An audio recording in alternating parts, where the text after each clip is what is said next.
Hi, this is Shauna, the CEO and founder of Fuel Talent. One of the things I have loved most in my 25-year recruiting career has always been the stories that people tell. Stories of leadership, career choices, company ideas, and team building. My inspiration for starting the What Fuels You podcast came from being curious about people's lives and wanting to help share their stories. What path brought them to this place? What decisions did they make that led to failures and successes? Who influenced those decisions, and what lessons were learned along the way? I hope you enjoy the What Fuels You podcast. Today's guest on the What Fuels You podcast is Shahar Plinner. Shahar is the co-founder and CEO of Formations and a tax guru and entrepreneur with over 15 years of experience in the field. He is an advocate for the self-employed and helps them stop the overpayment of taxes and keep their hard-earned money for better consumption, investment, and retirement. Shahar has managed thousands of clients' tax returns, business structures, and S-corps, and before he founded Formations, he built a successful tax accounting practice in Seattle, serving over 3,500 customers. Shahar is married with 3 amazing children. Welcome, Shahar. So good to see you. See you, Shauna. So I'm going to hit you with some rapid fire. Ready? Ready. Okay. Since you just got back from Israel and you're Israeli, I'm so curious, falafel or shawarma? Shawarma. Oh, I'm all falafel all day. Yeah. Shawarma. Yeah. What is the most beautiful or beach that you frequent the most in Israel? Israel has few kind of great beaches. I think the one in Herzliya, it's just close by. White Sand Beach, great amenities, mainly around, food, restaurant, drinks. So, do you know that I have not been there? What's your favorite way to stay in shape? Running and swimming. But as I told you before, I hurt my shoulder a little bit over playing some racquetball. So I mainly run now. Yeah. So tell me, what's your favorite way to unwind and relax? Family, it's a big one. We have, so Ortal and I have 3 kids, so 12, 11, and 4. So the 4-year-old is definitely, our treat at the moment, kind of with the older kids. So Ben is our kind of go-to when we need some time off. He's a great inspiration and has a good kind of mood. But outdoor, just being outdoor as an Israeli, just growing outdoor, just being outdoor every moment that we can just be out of the house, either hiking or just being in the nature. It's a good kind of relaxation for me. Yeah. And so tell me, what's the very first thing you do when you wake up? Checking my emails. Oh, yeah. I don't know. They say that's not, I do the same, and they say that's what you're not supposed to do. I actually get my coffee too. Yeah, I hate it. Coffee is definitely, we have a coffee machine at home. So we usually kind of, the coffee is kind of, a ceremony, traditional in the morning, or then I kind of sitting and drinking and have kind of a catch up before the day starts. But bad habit, checking my phone. And we're working a lot with international and overseas. So waking up in the morning, my inbox is already full. But bad habit. And if you have any recommendations how to get rid of that habit, happy to. It's impossible. I think you have to I've been told to sleep with the phone in like another room, and I can't do it. I check it even in the middle of the night sometimes when I wake up. I stopped checking emails over in the middle of the night. But first thing in the morning, waking up, checking the stock market. Yeah. And then, I don't do that. Yeah. Okay. So tell me, what's a bucket list vacation spot, place you want to go visit? Wow. We planned actually in December of 20. So we planned on December 2020, going to Australia, which, we canceled because of COVID. So definitely Australia and kind of the other part of the world is definitely a place we want to go. Africa is on our bucket list. Maybe the Bar Mitzvah. For the kids, we'll do a safari so cool. or something. And always Europe. Europe is always fun for us. My mom turning 80 in a week. So we're planning going skiing with my parents in Morzine, which is an hour out of Geneva in February. So, hope that everybody will be healthy and the sky will be open so we can actually go. But this is kind of my next big trip, 5-6 days in Switzerland and France. So that'll be amazing. Okay. So if you could have any skill, which one would you choose? Wow. I want to be invisible. So that you could what? So I can just disappear, you know. That's Oh, right. It's not about kind of me watching others. It's more about me just being there, but just you know, cannot seen. So I don't know. ah, Sometimes I just need some quiet time to interesting. disappear. Yeah. Interesting. I'm super excited to get into your childhood. So you were raised in Israel. Where exactly in Israel? So we are. So my parents live in a city called Petah Tikva, which is about 10, 15 minutes outside of Tel Aviv. It's kind of the big Tel Aviv metropolitan. I'm not sure if I have like, you know, sad crying stories. I kind of grew up in a middle class, you know, family. I have two older brothers. I'm the youngest out of three. So I've kind of, you know, my nickname is kind of the prince. You know, I was the prince of the You're the family. baby. I'm the baby. Always the prince is coming from Seattle. You know, it's kind of, you know, every time I'm coming back home now, it's, you know, it's a big ceremony. Is the whole family still in Israel? Yeah, everybody. So Wow. two of my older brothers, my parents, Yeah. or Tal's family.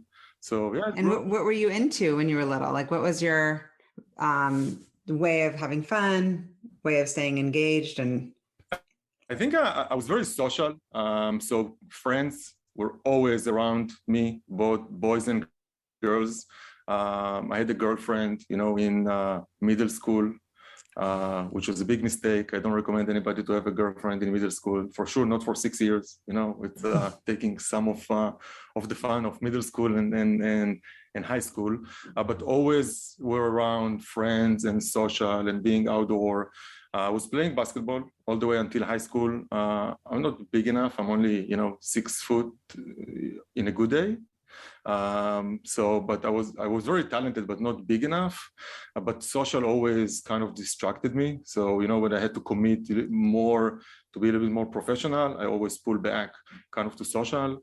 I was in a drama class, kind of in acting. I think it's definitely a talent that I'm taking with me, kind of learning how not to fear from the crowd or be comfortable around people.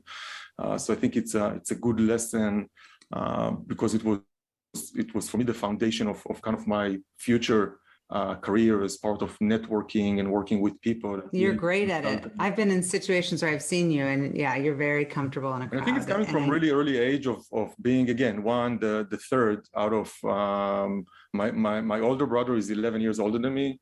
So I think it's just gaining confidence around adults all the time. So I was very comfortable speaking to adults and being around.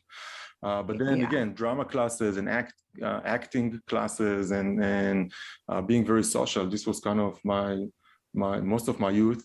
Right. And do you remember what you wanted to be when you were little? Did you have an idea of like, oh, when I'm big, if I could be successful, it would look like X, Y, Z? I can tell you what I was sure that I don't want to be. And I'm coming from a family-owned business. And as I continue to grow, I was kind of pulling into the family-owned business with not so much of my decision. And I hated every day of that, and I couldn't wait to be out of the business. What kind of business is it? It's an insurance business. So it's very kind of demanding, and my dad is a character, you know, is being part of the insurance industry for, I don't know, 50 years, is in kind of very old school, you know, still wearing a suit to the office, still going to the office now, age 82, wearing a suit in a 90 days of 90 Fahrenheit, you know. Yeah, where he got the briefcase. Got the briefcase, kind of all of the, you know, the hardcore managing an office, you know, is. So you didn't want to be in the family business. Did you have a sense of like what direction you wanted to take? I knew that I want to be around people. I want to do something with people. I was not sure if it's running a pizza place or if it was, you know, something more professional, but it was always around people. And were you a good student? Was school kind of your thing, or not? It was so okay. You know, things came, you know, very naturally and easy for me. You know, if I was just put a little bit more effort, it probably be better. But again, as I told you, I was very distracted with social. So as I continued to grow up in high school years, it's kind of the most active, you know, in my opinion, social years. So it just kind of, you know, took me away a little bit of school. But yeah, graduate school, graduate high school, got into a great college in Israel, So overall, again, is it called Reichman? How do you now pronounce it? it's official university, Reichman, but at the time it was the first private college in Israel, the IDC, the Okay. Interdisciplinary Center. So it started as a private college, and literally 2 months ago, I think they got the university kind of title. So now it become the Reichman University because it's Professor Uriel Reichman is the one that founded that. It was a great experience. Who was kind of directing you through all of that? Because I mean, obviously I was raised here, not in Israel. What's the process of looking at college? Is it like here where most people go to college? Most people go to college. I don't think there was, for sure, there was no family direction. I think the family direction, both of my brothers are attorneys. Both of my sister-in-laws are attorneys. Or one of my sister-in-laws, she's fun family dinners. She's a judge. So there was always, the push around, study a real occupation. So become an attorney, there was always something to do with, but again, it's not what I like. Talk about not in front of people. That's like paperwork. Yeah. So I went and studied business and finance. I was always kind of, naturally good with numbers, but there's no really direction. And I think that lacking that part, maybe just for me, family-wise, my parents were, I don't know, doing some other things, and I was kind of the youngest, so I'm not sure if it was in their top of mind, but the prince had it made because you got the social skills, you got all the athletic prowess. The prince had to figure out things for himself. The prince had to figure it out. How did you end up coming to the US? Like, how old were you when you ended up coming? So I was part of the business, by nature, I was putting into the business. So it was 2005 when I actually end up in military reserve service. So I was in the military. So once you graduate 18, high school in Israel, you are drafted to the army. So the Israeli army, it's a mandatory service, 3 years. So I joined the army in November of 1995, all the way until 98. And then in 2005, I was in reserve, spending about a month, outside home, kind of, in the military environment, scenery. And I had a lot to think about kind of my future. And the second I came back home, I told my dad, that's it, decision made, I'm out of the business. Surprisingly, he was very supportive and, encouraged me to find, my new way in life. And then I got introduced through his accountant to a guy that has tax practices in the US. And when he and I met, it was kind of all what I want. It was an experience away from home. It was on finance. Start talking to me about taxes. I got it. I see taxes, it's super easy for me. And it's working with people, helping people, democratize, complicated concept and help people to navigate, taxes. You can make a lot of money. There's opportunities. So I was sold. So you came straight to Seattle? Straight from Tel Aviv to Kirkland,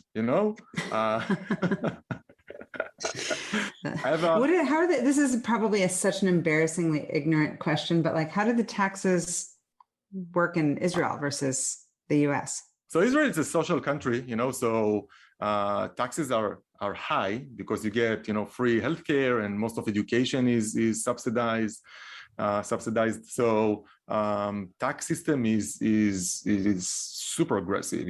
If you're ending up lower than a 50% tax, you're lucky. So both as a self-employed, both as an employee or as an employer, heavily taxed kind of state.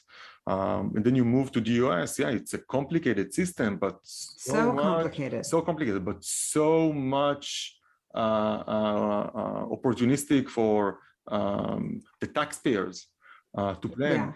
I always say that, the tax code is kind of the map, and you just need to find the right ways, someone to really understand the tax code and help you to navigate through the complexity.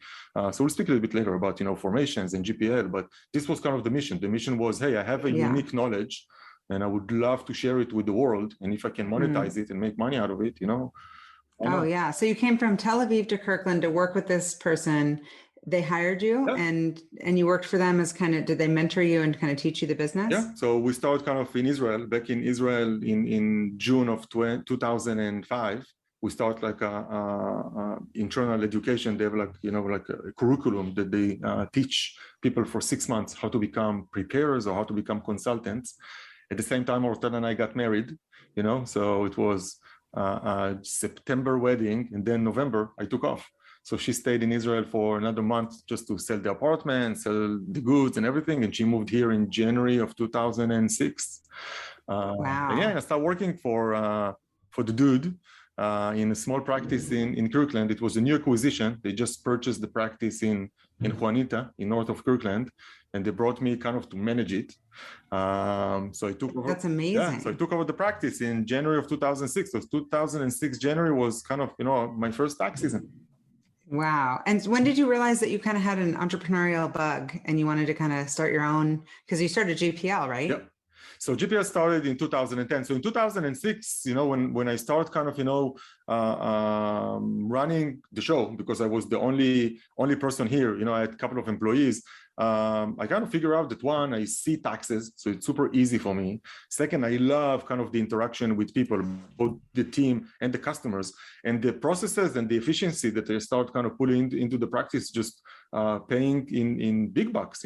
He's happy, my boss, I'm happy, I'm making more money. I see kind of what's the path of growing the practice even more, but it was constant collision or constant argument with my boss, with the founder of the business. I wanted to take a direction that I saw that there's way more opportunities to make money, and he was very narrow focused about the segment that we are servicing. And in 2009, it was enough for me. Also, there was some internal issues. They've been doing some, in taxes, there is kind of this line that you need to be really, really strong not to cross. And once you kind of draw the line in the sand or whatever, steps beyond that line can be, a free fall from a cliff. You need to be really careful. And these guys, have been practicing for 25 years, and they've been very, very aggressive, very, very, very aggressive to the point that it started making some issues. And again, I don't mind to be aggressive. I don't mind to put kind of the customer in the middle, but I would never put the customer in a risk. And they basically didn't think about the customers. They thought about themselves. So with the fact that he didn't want to go my direction, which is fine, it's his business. I totally understand it now. And the fact that there was some risk factors, real risk factors for myself, for the family, for my existing or my future, staying in the US, I decided to just go on my own. Yeah. So you started GPL, and that you run a really successful tax, accounting, and advisory. Yep. It's like, who were some, I know I read in the intro, 3,500 customers. What was the hardest part of getting that business going? Because clearly this business comes naturally to you. Was it about customer acquisition? Was it about hiring employees? Like, what's the hardest part of starting up that type of business? So the hardest part for me specifically in that specific situation was the fact that we opened the shop. We opened basically the first office, the Bellevue office, in January 1st of 2010. Terrible time. Yeah. And in January 29 days later, I've been served with my previous employer for non-compete and non-soliciting. And these guys, as I'm telling you, they've been, now I can tell you, they've been crooks because they've been indicted after, and they've been serving some time in jail. But at the time, they went after me directly, for personal reasons. It went off the business to be super personal. And for almost 18 months, until about June of 2021, kind of Ortal and I had to fight for our life. And at the same time, grow the business. At the same time, we had 2 babies. At the same time, I did my MBA.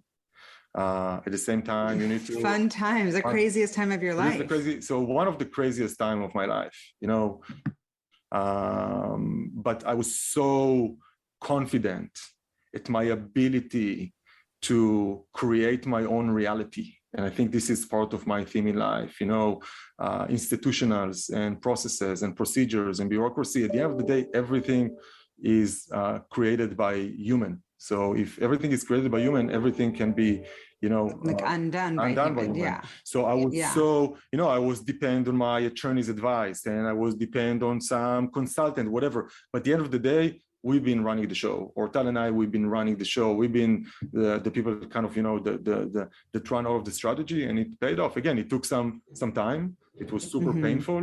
But at the same time, I think we came strong. I always say it's the extra curriculum that you don't study at MBA. It was a life lesson.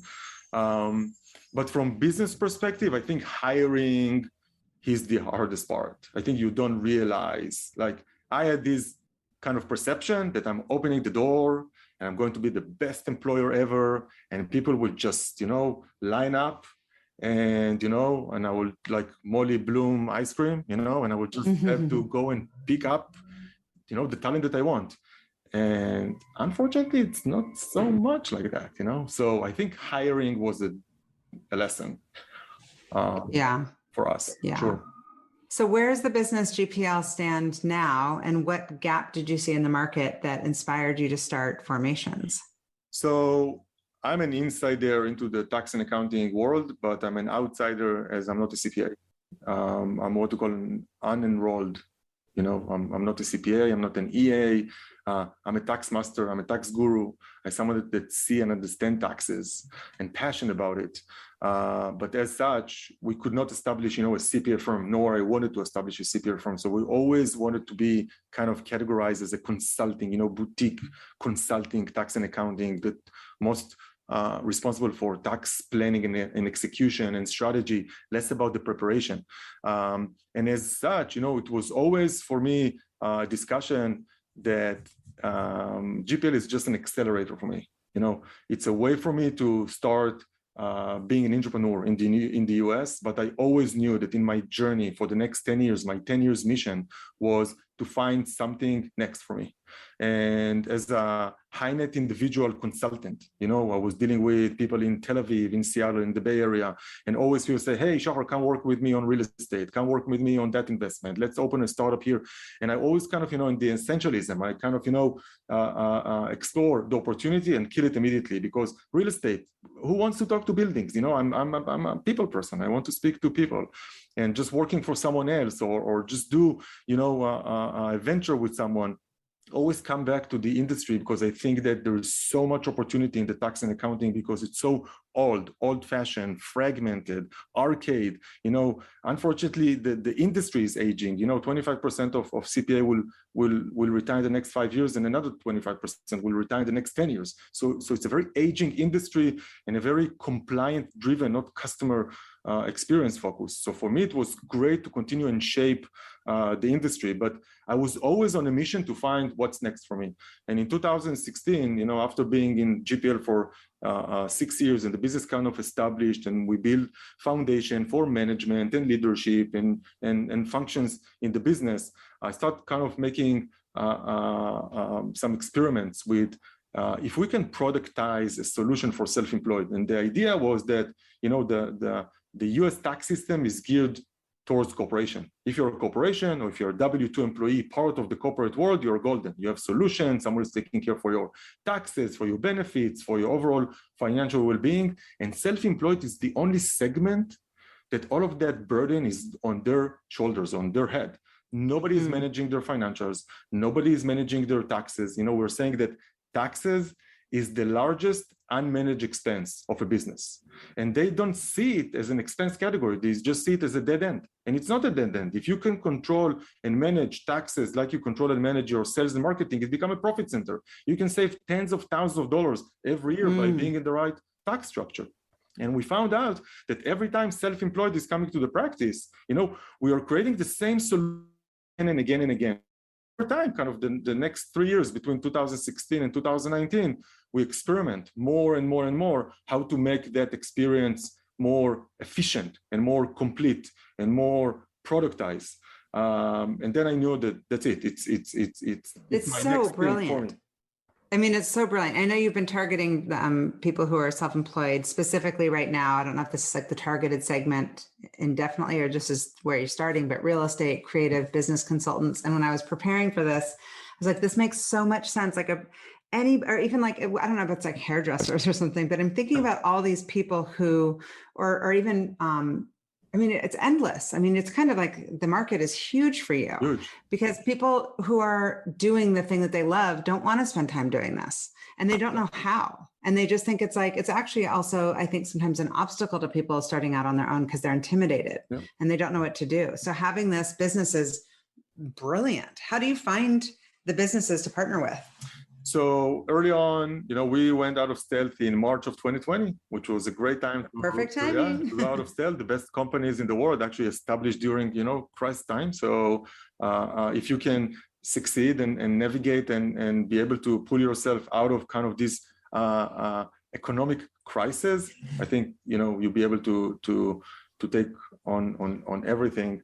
Early on, we made a kind of a bet that we don't want to go after the freelance market. We don't want to go after kind of the gig economy. We want to go after professional services. And again, it was something that was very close to my heart because it was the audience and the segment that we've been using, servicing in GPL. So I knew everything about them. So for me, it was very easy, to start with that segment. And when we start kind of putting kind of the addressable market, who is the segment that adopt S Corps kind of the most, and real estate agents are the segment that adopt S Corp kind of the fastest or the most, although still in really low percentage.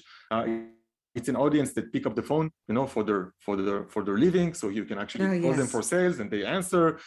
They're actually under hubs, the Windermere, the Compass, the John L. Scott, the Berkshire Hathaway. So from sales marketing perspective, Uri, my partner, when we start talking about what's the segment that we go after researching and thinking what's the best chances to succeed, we made a decision to double down on real estate agent, which was a great decision for us. And since then, well, especially now, I mean, think about the real estate market. It's on fire. Yeah. So, and in a way, it's an industry that recovered pretty fast. March, April was a disaster. All the agents went back home, no showing, no listing, nobody's moving, nobody's selling houses. But then we saw an early indication in May that these guys are a strong segment and they are driven and they are in a business of relationship and they want to help their customer to sell homes and move. So they become innovative about showing from remote, and someone is working with a camera and just do a showing or just Zoom meetings. And we saw an early indication that this market will recover the fastest. So tell me, if they don't know formations, or like for people like me who are, even though I'm a business owner, I'm still learning about taxes and LLCs versus S Corp. What is an S Corp? And I guess give us the 101 that you're talking to, a 10-year-old. So S Corp, it's a form of a corporation that basically provide the customer 5 main benefits. One, it's a limited liability entity. Every S Corp, it's an LLC. Not every LLC, it's an S Corp. So S Corporation, it's a federal election that converting your LLC to be a small corporation. So one, you get the limited liability protection and you bifurcate your personal life from your business. Second, there is an amazing tax savings because S Corporation, it's not an entity that is human. It's a corporate, which means S Corp is not subject to self-employment taxes. Self-employment taxes in the US, it's 15.3% on top of your federal and state tax. So in an S corporation situation, your self-employment taxes are zero. But because the IRS don't like a zero self-employment taxes, they ask you to take something called reasonable wage. They ask you to become an employee of your own business. Therefore, S Corp owners are forced to be a W-2 employees of their own business. And now when you become a W-2 employee, you remember we spoke 10 minutes ago about the fact that the world of tax and accounting is geared towards corporations. So now I have this corporate structure, S Corp, that deal like a regular corporation, and the owner is actually a W-2 employee. And now there is a kind of a guideline or there's a playbook of how to run a W-2 employee. So what Formations is basically doing is bifurcate, the individual from the corporation. We will manage the corporation. We will manage the individual. We will save you tax. We introduce you to corporate level benefits, because now as a W-2 employee, way easy to consume 401k, HSA, FSA, health insurance, life insurance, all of these corporate perks that you can offer. Same as what Microsoft is offering its employees, you can offer yourself and your team. And how do you do that? How do you do that? What? Like, how are you able to offer that? How are you able to give access to all of those perks? All of those perks are existing out there. You just need to basically, again, people just don't know about it. Just don't know about it. Again, it's think about, again, the map, the IRS code, the map that allow business owners to consume all of those benefits. This is how Microsoft is eligible to offer such benefit to all of the employees. But now, as a small corporation, you're entitled to the same treat. And if you're just, don't you have to have a certain mass of employees or be part of a larger No, you can group? offer it. Actually, you can offer it for yourself only. So the IRS supports what we call group of one. And this is the beauty about Formations. Formations is going after what we call business of one. On solopreneurs, self-employed people that doesn't want to employ other people, doesn't want to grow to be a large corporation. They don't want to be an entity that has, multi-state and locations, whatever. They just want to support themselves and their family. But what we're teaching them basically to treat their business like a business. And don't think about it like a hobby or like a sole prop or whatever. Think about it like a real business. And then what we see, once they think about it like a real business, we see the perception of them, treating themselves like a real business. We see actually more business coming their way. Oh, of course. Something about branding and credibility and the way that they carry themselves. It just creates a magic. So and they can even have more money. They can say okay, we saved all of this money. We can put that toward more marketing. Exactly. Or we can just put it in our pocket if we want. Yeah. And so what's the actual business model? How does Formations make money? So Formations is a SaaS subscription model. So basically we charge our customer, flat monthly fee. It can vary between the complexity. We have plans that start at $200 a month and all the way to $350 or $450 a month. And we provide you with all of the incorporation. So we will create the actual LLC S corporation for you. We'll connect you into a business banking. We will do all of the bookkeeping. We will do all of the payroll. We will do the quarterlies. We will do the taxes. We'll prepare and file your taxes, and we'll give you an advice. So Formations, it's a combination between technology that does what technology does best. Efficiency, speed, accuracy, experience, ease to use, while we actually have human in the loop experts that can walk you through what we call insight and strategy.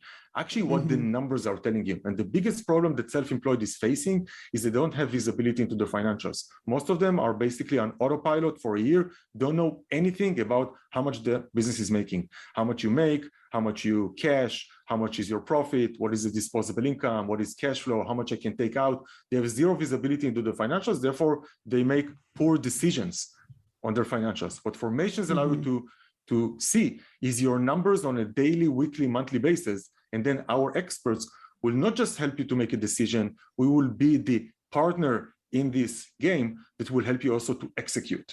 Because we know that self-employed is not looking for another do-it-yourself software. They're not looking for TurboTax and QuickBooks combination. They want some digital and nice experience, but they want the expert that will help them to make decision, because Shona, you and I know that being a self-employed, so lonely.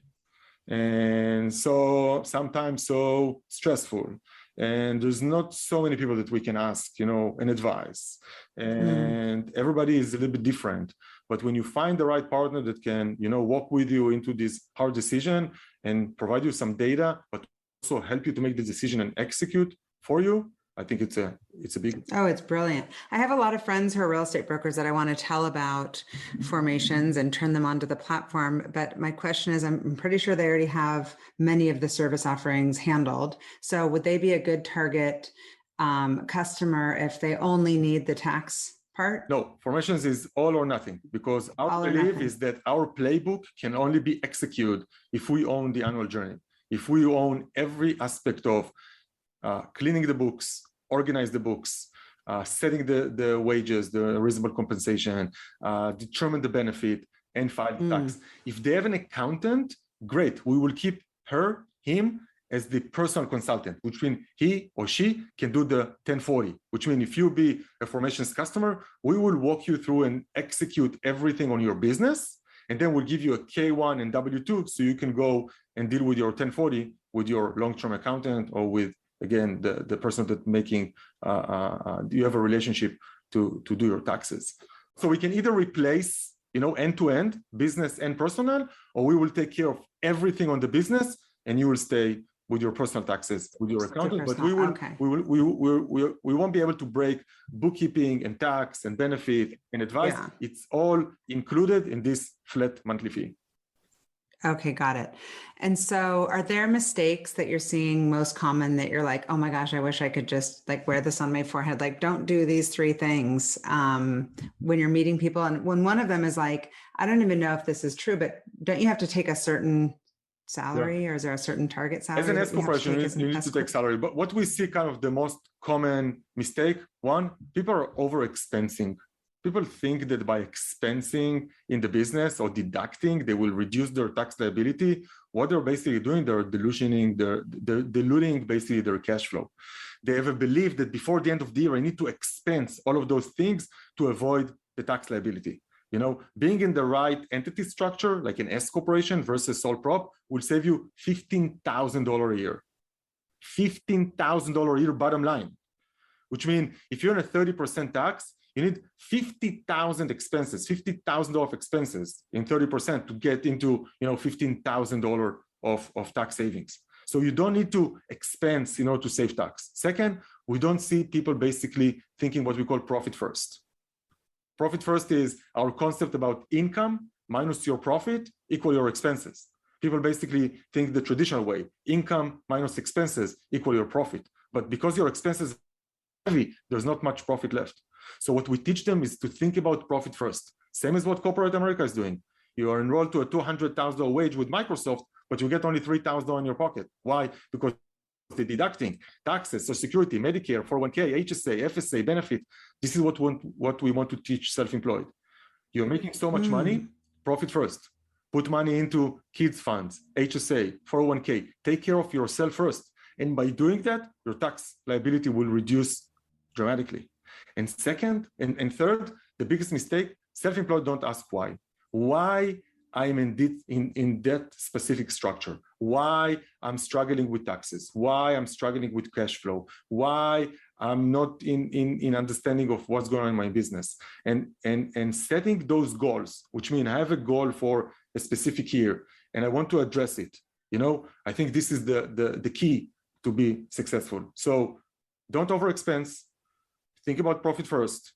Take as much profit out of the business, 10, 20, 15, 30, whatever is the percentage that you need to live on. And third, always challenge the status quo. Always challenge the existence. Always ask why and always create your own reality. And if you think about it, just not on sales and marketing, also on your financials, you will see an amazing results on the bottom line. I love it. Do you have competitors? We have one company out of San Francisco called Collective, and Collective speaks S Corp. They're doing things a little bit different than us. The way that kind of they think about the annual journey, but they're a valid competitor, great people, good messaging, and they help us in a way to spread the word kind of around S Corps. They're going a little bit more on the freelance market. We're kind of more attacking professional services, but Collective, they are kind of main direct S Corp competitor. Interesting. And so tell me about partnerships. Are you able to partner? Like, for example, we use Gusto. Are you forming partnerships with other platforms? Yeah. So Inkfile is the platform that we partner with to do all of the incorporations. And Xero is our accounting partner, and Gusto is our payroll partner, and CCH is our tax partner. And we did an amazing pilot with Windermere, actually, starting in May. So with Obi, Jacoby, and Laura and their team to serve their first Seattle-based agents and be kind of the education arm for agents how to treat their business like a business. And this pilot is still going really well, and we hope to expand it to kind of the whole Windermere presence over their all states. But we're always about looking for channels. We have some interesting partnerships with Bank of America and Wells Fargo and Chase to enable business owner to open bank accounts either online, or we have a dedicated team in the banks that will make the business banking opening easy on customers, just because, again, opening a business bank account still in 2021, still a big hurdle. Yeah. This is incredible. I love it. So I'm guessing, and maybe this isn't true, but I'm going to make an assumption that the monthly subscription model, some of the pass-through can be savings on all these business relationships that you have on the back end, right? Like I'm paying every month to all of these different vendors. Yep. And so if I'm using you, can I cut out some of those payments and just, so the flat fee, it almost like pays for itself, it seems like. So the flat fee for formations will get you, the Gasto, Zero, everything that you need, taxes. So you don't need, in a way, any additional software. So basically, we can replace your bookkeeper and your accountant in a box. Oh, I think it's incredible. I love it. There's no doubt in my mind that this business is going to continue to just completely crush it. I'm curious how you're looking at scaling your actual internal team. I know we've worked together on some roles and helped you find people, but how are you thinking about recruiting and attracting talent in this crazy market? I think it's both. It's an internal and external work. So the external work is using Fuel Talent, and we're happy with the relationship. I think I told you before, I've been working with many recruiters, and I think your firm is, a level above both the talent and the experience. We're doing a lot of kind of team culture, kind of building and activities here to make sure that we can share the formation story and create a great vibe. I think that both Uri and I believe in a philosophy of people first and team first. So even if we're in a tax and accounting industry, people are not working over hours. You can assume it's like dry, but you guys are definitely not dry. You're not boring. It's not dry. It's not boring. We're not. It's not back office energy. It's super vibrant and rainbow. Way more rainbow than gray. We expect people to be, dedicated, but we're not, over hours during tax season. There's no 70 hours, tax season here. Therefore, we'll be able to attract CPA and accountants to work on something a little bit different within the industry, but, more technology. More current and more innovative. So I just want to read your operating principles because I love them. And I thought that this would be something interesting if anyone is listening and is thinking about working at formations, like this made me want to work there. So it says, work like you own the place. I love that. Earn trust every day, make it simple, be positive, stay positive, results matter, use intuition, seek evidence, don't be a superhero, show up. This is just it's very reflective of you, by the way. It's very like bottom line, net. Here's the deal. Come here, work here. This is what happens. But like, who wouldn't want to work in this type of environment? If you could just know that this was a great, way of operating in a business, you're going to vet out people who don't play by these rules. And I think that on top of kind of us, good human, I think our mission is really, easy to kind of to resonate with. We are here to help real people, my people, our people. It's not, again, the wealthy $5 million Amazon employee, that help him to save another $100,000. This is people that really every dollar, count in their overall financial well-being. So I think that the mission about dealing with real people and helping real people and showing an immediate result. Again, for me, I'm a cookie monster. The reason I love taxes because I don't want to delay gratifications, and taxes is something that you can show the the difference immediately. You'll bring me your tax return, on March 14, I can fix it that in March 15, you'll file something which will save you 10, 15, $20,000, so this immediate result and immediate impact on people, again, this is the best reward that you can just live by. And I think that, again, the mission about helping people to think about profit first, to put money into retirement, to think about, a rainy day, is just so rewarding. And when you see people basically moving and you're changing lives. It goes back to your childhood when you said you're just like the people. That word has come up so many times, and I'm the same way. And recruiting can be very fulfilling too, because you're changing lives. Like the trajectory of somebody's career gets changed, or the trajectory of somebody's business gets changed. Yep. It's so rewarding versus just kind of selling a widget. And I know that when I've talked to you about like selling, your first reaction was much more about informing and less about selling. Yep. Like, let me try to educate. And I loved going on your website. I learned because there was all your blog posts and the videos of just kind of educating, made it digestible, because it's, for me, a little bit of a subject that I'm like, that's not me. I don't want to deal with that. And the way that you guys have written it, I don't know who your marketer is or if you're who's writing, but it's very easy to understand and to consume. Yeah. So I think that really early on, I identified that give, allow you one day to take, and giving knowledge and allow people to understand, and giving them time and space and really attention and connections. I think that what I found out, and Uri is laughing at me, that, with 2 emails, I can get to anybody in the world, which actually is serving me now. I'm using LinkedIn. LinkedIn is my Bible. And I found LinkedIn super useful. And I encourage every person of my team to be on LinkedIn, to be, LinkedIn's great. To be up to date on LinkedIn, to connect of your customers, to vendors, to ecosystem. And by giving, connections and introductions and just be there for people to vent or just to, again, get an advice. At the end of the day, you feel more comfortable either to ask, or by nature, they come and give you back. 100%.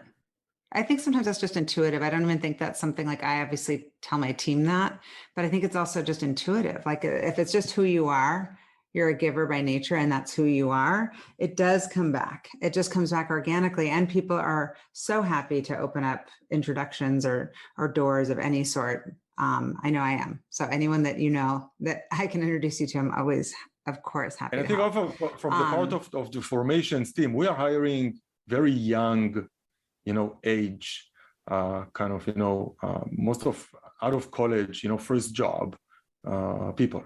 And the idea is that as we continue to educate our team, our customers, we continue to educate the team. And if we can give these young people a foundation of understanding how the financial landscape works, I'm sure there will be better people in the future of the world. Yeah. What a gift. Yeah. So what are the long-term plans for the business? So we're in the middle of raising an A round now. So we've been very successful in the last 18 months since we went out of stealth in March of 2020. We have great results. We want to raise money now. And you're raising venture? We are raising venture. Again, venture, family office. We are trying, different directions. So we just started last week, and overall we have great traction and interest. And the idea is to continue to develop the team. We want to be the platform of choice for self-employed. We want to be what TriNet and what PEO, what basically professional employer organization is doing for business of 5 and startups, and giving them this umbrella of services and umbrella of benefits. We want to be we call it the PSEO, the professional self-employed organization for self-employed. We want to be the umbrella of those self-employed, so there will be someone out there that is taking care for them, for fees, for benefits, to negotiate for them, health insurance, banking, credit card, everything that they need in their professional back office financial life. I want them to find a solution in Formations. So we want to hug them. We want to group them. We want them to never be alone. We want them to be part of a community that continue to contribute to the world as a segment that continue to grow. We're talking about probably, I know, huge numbers, probably 50% of the workforce will be self-employed in some nature by 2027. So you're talking 5 years from now, you're talking about a huge segment of the market that will have some supplemental income or full-time job as a self-employed. We want all of those people to be protected, efficient, secure, happy. Don't think about their finance. Just act on their financials. And again, we want to help them to save more money, to be more successful. I love it. You're going to continue to crush it. I'm wishing you all of the success in the world. My final question for you is, what fuels you? I think I can guess, but what's your fuel that gets you out of bed besides your email? I think that Ortal is definitely an energizer. I think she's a huge supporter and a cheerleader, both of myself and Formations. So I think we have this relationship that we push each other every morning to just be the best. And I think that the mission that we have at the moment to help other people to navigate the complexity of finance, I think this is what drives me. I won't stop until we hit 100,000 people, 200,000 people, 300,000 people that will say, hey, Formations changed my life. So starting in the morning, I think I get the boost, directly out of bed, internally in the house, and then I'm getting to the office. I think it's the environment here and our mission what keep me on going. Thank you for listening to the What Fuels You podcast. Be sure to subscribe, rate, and review on iTunes, Google Podcasts, or Spotify, and follow us on social media to keep up with the latest news and episodes. You can also contact us at podcast@fueltalent.com to provide feedback, ask questions, and share topics or guests you would like us to cover in the future. We hope you feel inspired by our guests and that we have helped fuel your day. Join us next time for another episode of What Fuels You.